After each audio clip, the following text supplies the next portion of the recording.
thought we'd play a fun little game today. I'm ready. Are you? Yeah. You don't even know. But I'm ready. So we talked about on Sunday, we talked about prayer. Yeah. We talked about more than that, but we talked about prayer.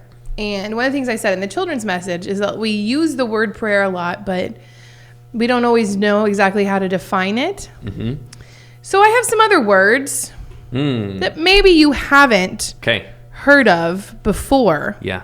And I would like you to tell me what they are or some kind of definition. Got it. Okay. Now, I want to be very clear about something. Please be clear. Only one of these words I'd ever heard before. Okay. So, zero judgment. Okay? I mean, a little judgment's fine, though. I'm not here for that. I'm here for grace. And I'm just here for fun. Okay. This is supposed to be fun. All right. I'm ready. All right. The word is gentacular. Hold on. Do it like this. The word is... Okay. Do you know that game? Yes, I know that game. I can tell that you were homesick from school sometimes and had to watch all of the... The word is... All right. Are you ready? Yeah. Gentacular. Gentacular. Mm-hmm. Oh, yeah. I know this word. This is when a group of 30 to 50-year-old men get together, and it's sort of like a competition to see who can be the nicest to the other person. And this competition of who can be the best gentleman gets called a gentacular. Mm-hmm. Wrong. But honestly, so good. It's relating to or about breakfast. I have no idea why. Okay. I didn't see that coming. Mm-hmm. This one I'm going to start using in the real world because I think it's great. Yeah. Lummox. Lummox. Yes, that's a breakfast meat.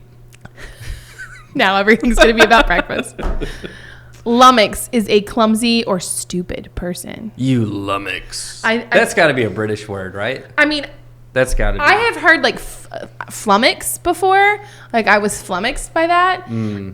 But lummox, I'm just next time I trip, I'm going to be like, oh, I'm such a lummox. Lummox. I love it. Do you think that's related to a lux? Is that you Lutz? Lutz. Lutz. L-U-T-Z. You know what? I honestly don't know. Honestly don't know. All right. Are you ready for another one? Yeah. Nesh. Nesh. N-E-S-H.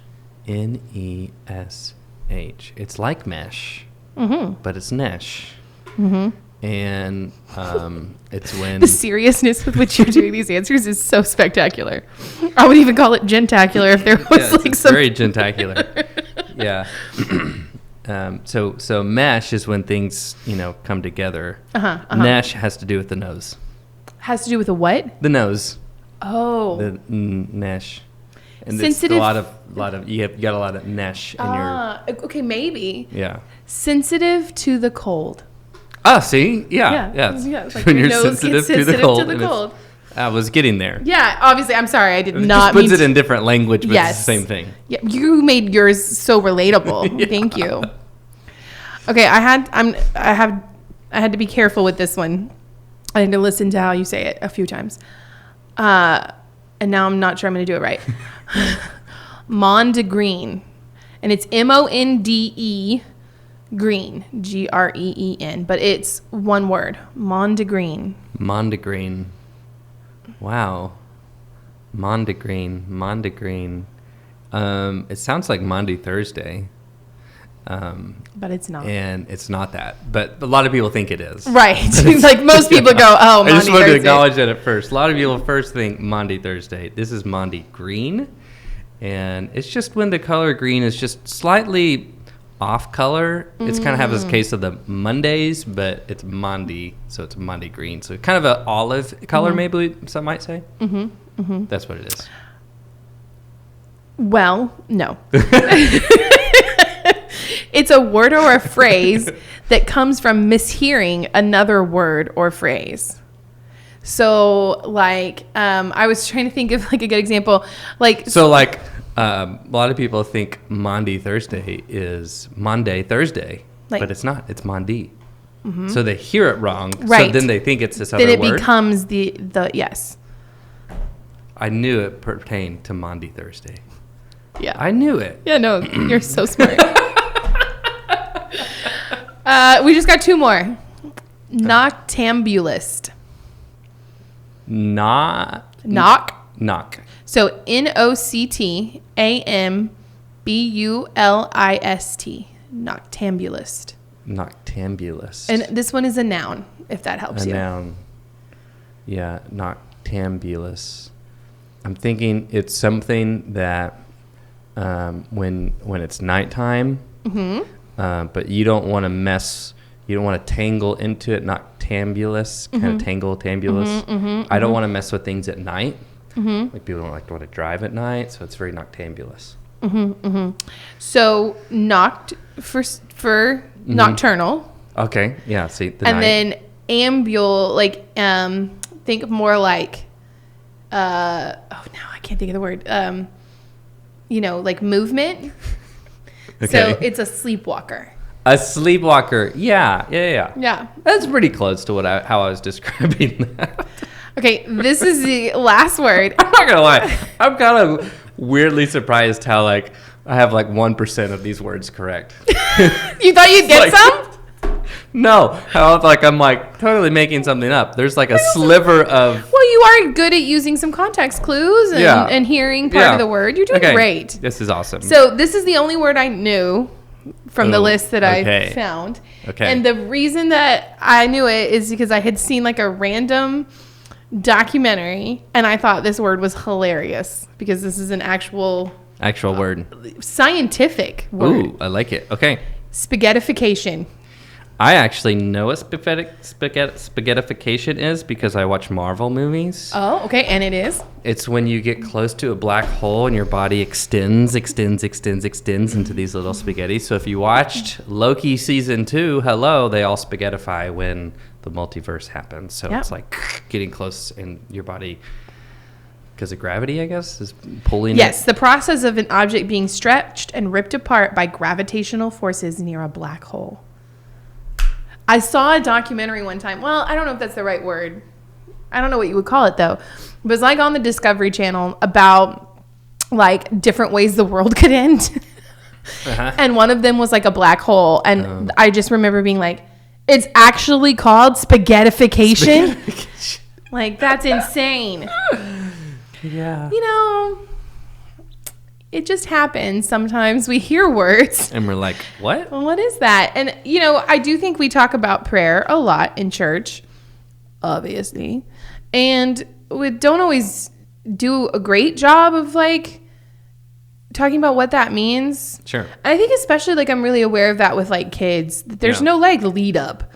We're just let's pray. And they're okay. Yeah. And so you sort of pick it up through osmosis, but having a chance to talk about it and kind of go through it, I think is really good. Yeah. So that's what we talked about on Sunday, even though you weren't here. I wasn't, but we our missed you. district superintendent was, and she was great. She did a great job. Shout out to the Reverend Elizabeth Duffin. Yeah. All right. Well, let's get into it.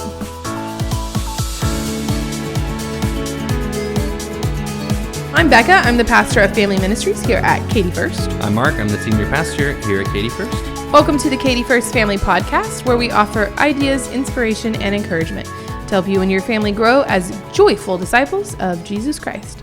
Today, we are talking about our new worship series, Thrive. And clarity and prayer. So before we jump into the conversation about prayer, let's talk about the new series a little bit. Sure. Can you give us the inspo? The inspo. And kind of what we can expect, an overview. Yeah. It's kind of twofold for us, and Elizabeth did a great job, I think, introducing the whole idea of it coming out of our annual conference as 5 markers for thriving churches or thriving communities. And so each week, we take one of these markers that they've identified, and even kind of further context, there used to be, and there still is, there's other markers that are often churches are seen as are they being fruitful? And those are tied to attendance numbers and giving numbers and other things that are still good, but can sometimes not actually paint the picture of what thriving might look like in a church. More than just how many people are in a room and how much your budget is or giving numbers are, or people are in just those sort of statistics. They're still important, but so it's a different way for our annual conference to, I think, help us imagine what it looks like for us to be fruitful. And so we'll walk through these 5 different areas that are also tied to our 5 areas of membership commitments of prayers, presence, gifts, service, and witness. So like this week, Elizabeth Duffin talked about prayer, and prayer also leading us to one of those markers of clarity. Yeah. Of us being more focused in on where God might be leading us and calling us. This week we're going to talk about joy, and we're connecting that to presence and what it means for us to be together. So these all tie together, these 5 markers, these 5 things of membership, and then like secondarily for us, it's part of our stewardship season where we both sort of celebrate this past year.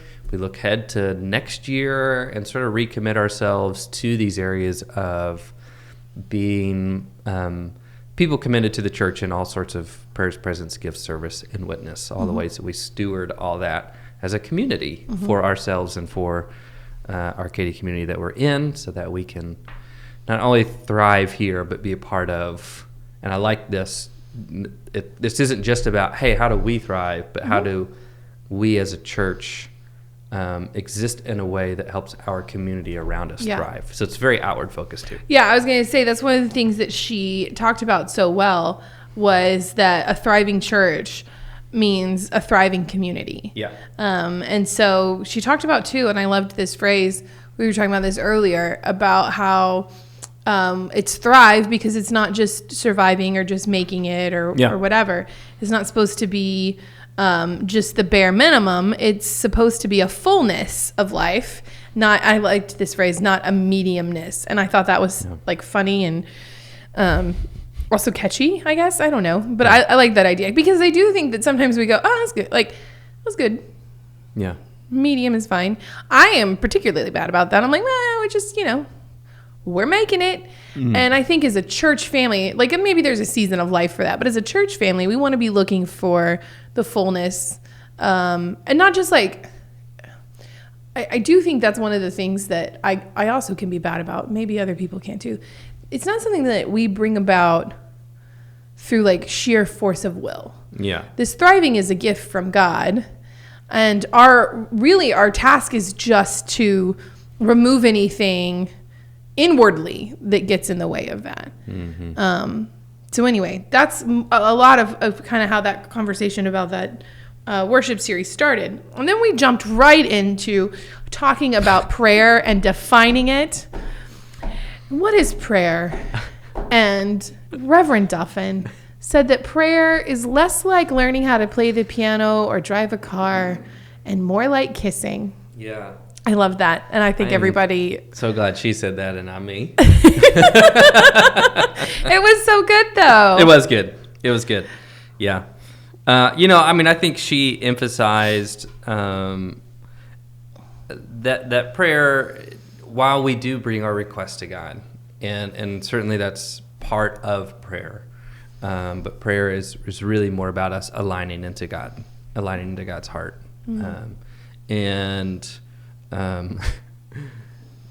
How did she? I'm trying to remember how exactly I remember she said, you have to be careful who you learn it from. Yes, you have to be discerning. Who you do that with.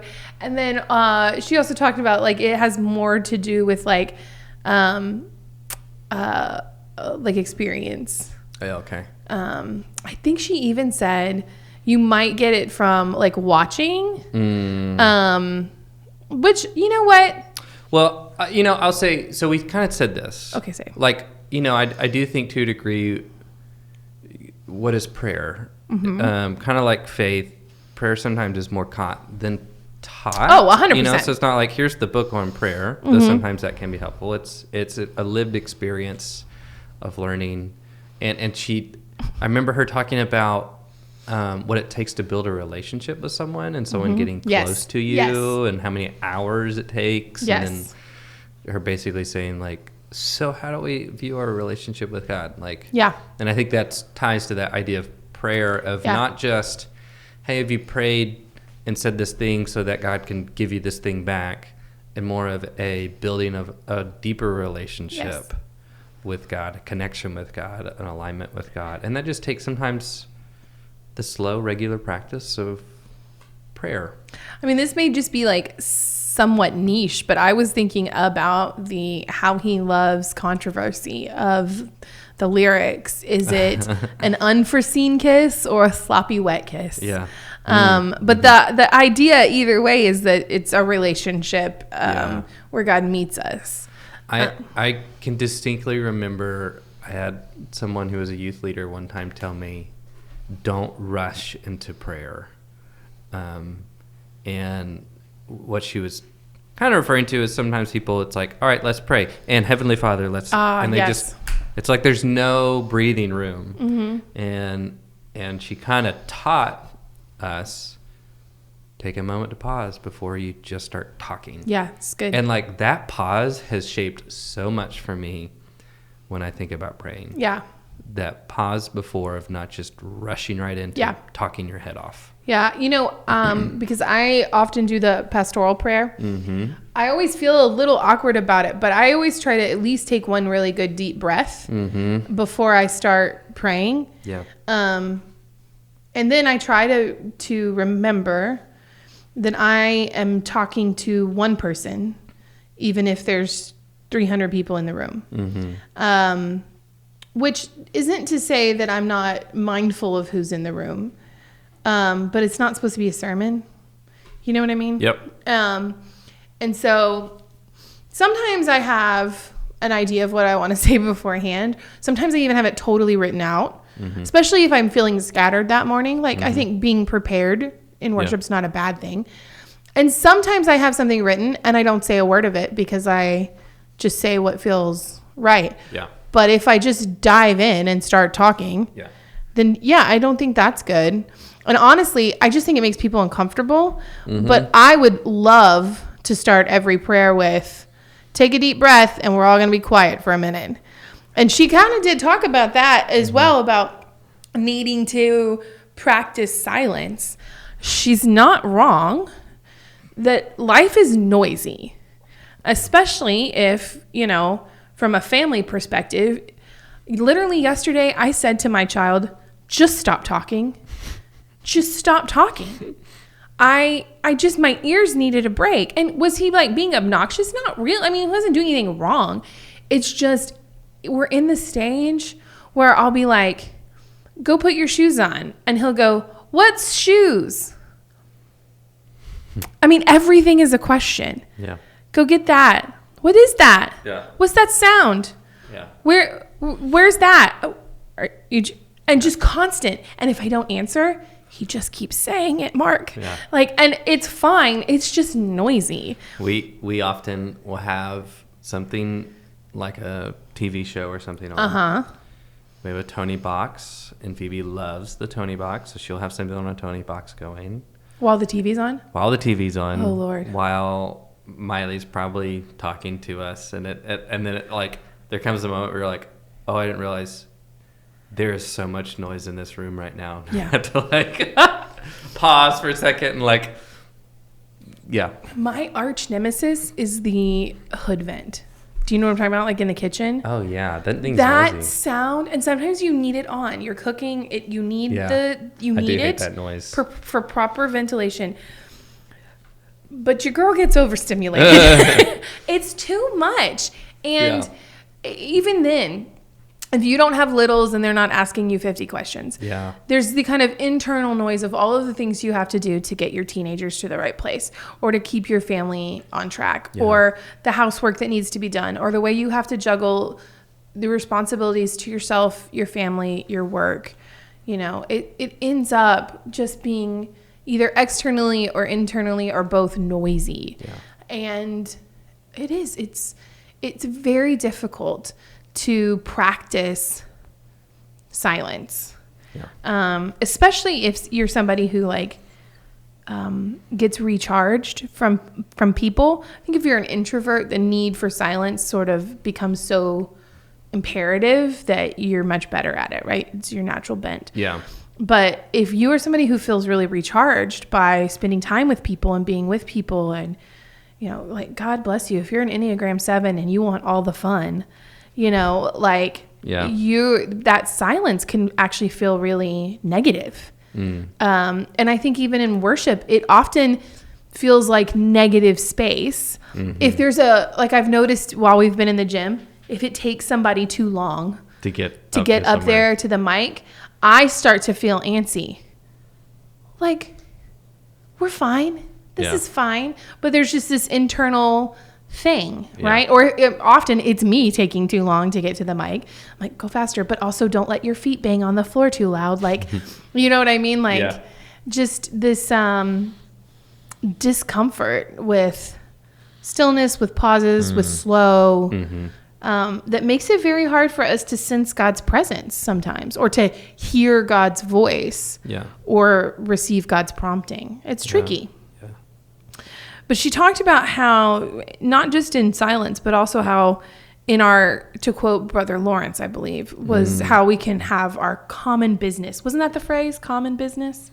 Be used as prayer. Now, this I have heard a lot. I'm actually really interested in your perspective, because there's a whole lot of theology around motherhood and women's, traditional women's work. I don't know if I only know all about that because of being a mom and a woman, or if there's also a lot of this that is about fatherhood or being a dude. I don't know.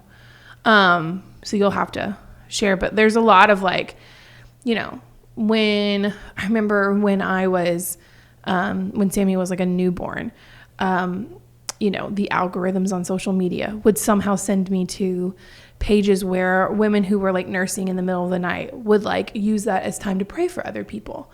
And so you could, message them a prayer request or whatever.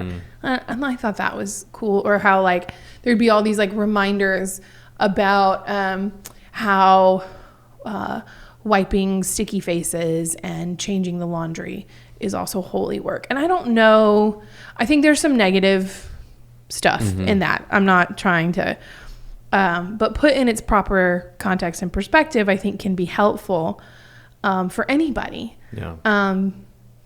But I don't know how that resonates for other, does that make sense for you as a dad?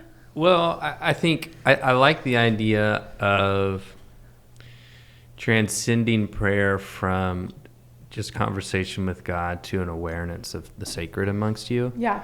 And that can be done in the traditional prayer form, and it can be done in, Brother Lawrence style, doing the dishes. And something in that activity of becoming aware of the gift of service, and even just the movement sometimes. It's kind of like a directing of the normal, and saying, in this normal activity, I can somehow get more connected to God and the presence of God. And so I like that idea, and that's kind of the way I've always understood the Brother Lawrence kind of mentality, is that sort of using the mundane as a form of prayer, and that really what that is, just as a form of awareness to the presence of God, and being able to figure out ways that you can have that be times to kind of talk with God, just in non-formal or non-traditional ways that we would do it. So it makes sense to me that that could be into more gendered roles, that could be in more untraditional form. I remember when I used to rock Miley to sleep, it eventually became one of my prayer times as well. And it wasn't because I was talking, it was because it was a silent, quiet space, and I couldn't do anything else. Yeah. So it forced me to be in a spot where the lights were out, I couldn't talk, Couldn't even pull up my phone because that would wake up Miley. So it was like a forced environment that I go, oh, this works if I could sort of direct it into like a time of silent prayer. And it became a time where I really began to look forward to it. So, I think finding those in our life as little pockets of, and again, the point is it may be that you're praying for someone in the case of what you shared. And it may just be that it's a time of directed awareness to the divine. Oh, yeah. I like that. Makes prayer. sense. As a kid, like I would do tasks during the day, right? Whatever, with the goal of getting back to whatever it was I wanted to be doing. Does this make sense? And I, for the longest time, carried that into adulthood. There was my job, which I'm lucky in that I like my job. It's as much a part of my identity as like everything else. It's not something I just clock in and clock out of. Right. But there was always the to-do list that was somehow separate from, I don't even know how to say this well, but it was somehow separate from like the real life. Like these were just things I had to do in order to get back to what I wanted to do. And then now as an adult, I have this much more realness. It's like all of this stuff is actually my whole life. Yeah. And it doesn't need to be as spaced out or delineated, that it's all part of the same thing. And looking at it all as holistic. Yes, things are seasonal, right? And sometimes leaning into those seasons is helpful. But trying to parcel it apart and say, okay, and now this is my 10-minute quiet time and I'm doing all these things so I can get to, that is probably not going to be very helpful. And in fact, for me personally, and I think for a lot of families at least that I talk to, it's just a setup for failure. Yeah. You're never going to feel like you got your quiet time or you never did enough, but somehow seeing your whole day and therefore your whole life as a working towards, the exact phrase was, I wrote it down. I don't have to remember. Learning to be indifferent to everything else but the will of God. Nothing more, nothing less, nothing else. That can be like, I don't know. I think that that sounds so lofty. Yeah. But I think in practice, it's actually pretty simple. We're doing things. We're just doing things, but we're doing it and looking around us all the time, or looking in us, or, just being more mindful as we do things. Yeah. I remember in seminary, one of my classes, we had to eat lunch one time. It was our assignment. Do a practice of mindful eating. Have you ever done this? No. Okay, well, it's kind of weird, but you have to eat slowly. You're supposed to eat slowly and really pay attention to how everything tastes. And you're not supposed to be thinking about other things while you're eating. So it's supposed to be meditative, but on the food. I hated it because mealtime is for chatting. That is when we talk. And so it was a very strange experience, but bringing that practice, that idea to other things. Yeah. Being mindful is a way to be prayerful. Yeah, absolutely. And I remember she brought up the Paul's pray without ceasing, right? Yes. And how does that scripture make any sense if we only understand prayer as sitting in a dark room, or even just talking to God? I need it. Hold on, let's pray. So obviously the idea of prayer has to be a much larger, comprehensive understanding that encompasses way more of life, all of life. If what Paul said is, while that's also hyperbole, that's not to be taken literally, but and even in that sense, for it to have any essence of truth to it, I think we kind of learn how we can incorporate all of life into our awareness of God amongst us. Yeah. And it's practice. It's, Brother Lawrence, it's practice. You build that awareness. Yeah. Well, the other thing I thought about this was she talked about how, you already mentioned this about relationships and, how would you describe your relationship with God? Mm-hmm. And, that just comes from time and connection, right? But what occurred to me is just like in so many of the conversations I've been having with families lately is just, there's just echoing over and over again, this really deep sense of struggle with relationships. I mean, you have your family unit and you are deeply connected in those relationships, and you are longing for something else, other parents, other families, other people that you could connect with that would become a village, an extended family, which is what thriving church should look like, right? Where we are connected well with one another.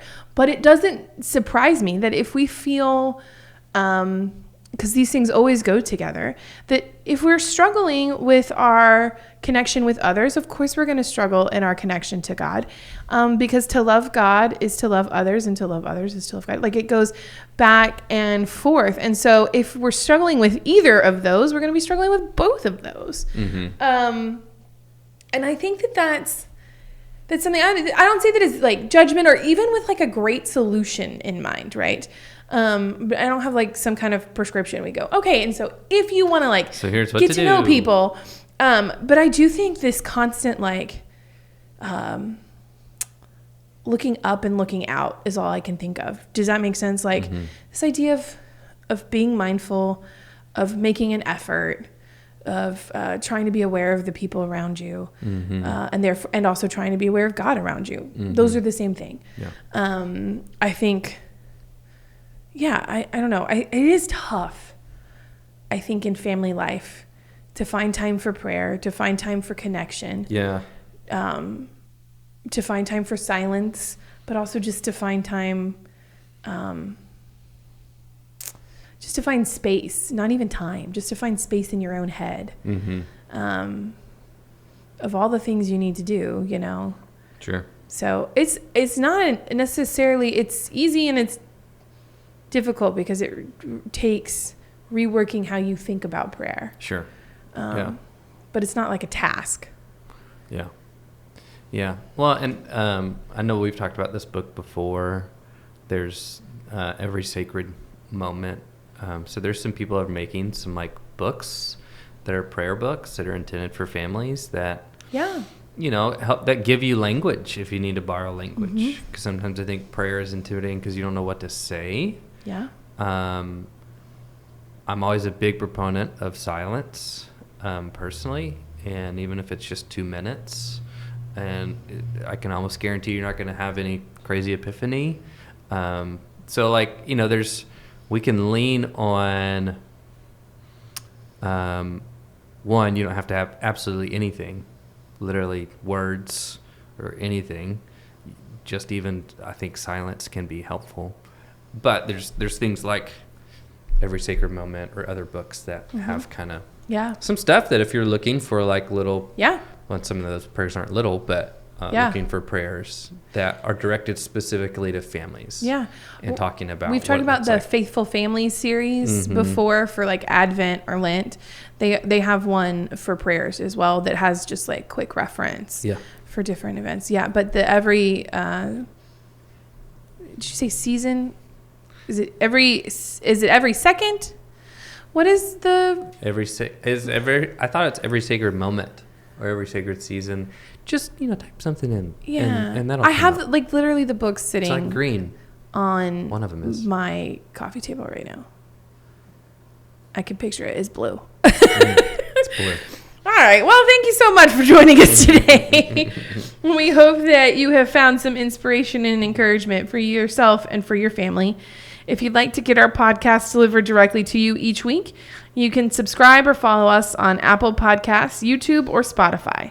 For more information about Katy First and upcoming events for your family, visit our website at katyfirst.org. Most importantly, we want you to know this, that in the middle of your ordinary, messy, maybe noisy life, whatever that looks like for you in this moment, that you are not alone, you are doing a good job, and you are so loved.